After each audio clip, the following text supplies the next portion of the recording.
এটা কি বলো তো বন্ধুরা? এটা হচ্ছে পটলের খোসা আর আলুর খোসা। এগুলোকে সিদ্ধ করছি।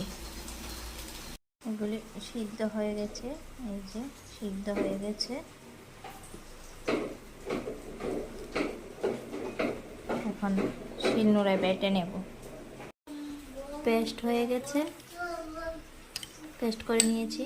সঙ্গে একটা টমেটো পেস্ট করে নিয়েছি। কড়াইতে তেল দিয়ে দিলাম, একটা শুকনো লঙ্কা দিয়ে দিলাম,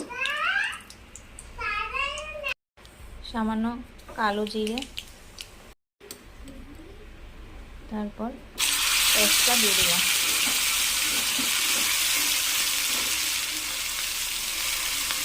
হলুদ গুঁড়ো দিয়ে দিলাম, লঙ্কা দিয়ে দিলাম, একটু নুন দিয়ে দিলাম।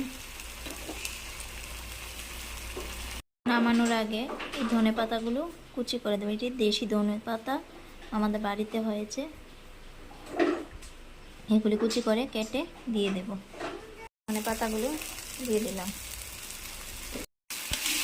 মোটামুটি রেডি হয়ে গেছে আমার আলুর খোসা পটলের খোসা চাটনি। আমার চাটনি রেডি হয়ে গেল। এবং তোমাদের কাছে কেমন লাগলো কমেন্ট করে বলবে। বাই বাই বন্ধুরা। যদি ভালো লেগে থাকে আমার চ্যানেলটা, তাহলে লাইক আর সাবস্ক্রাইব করে দিও।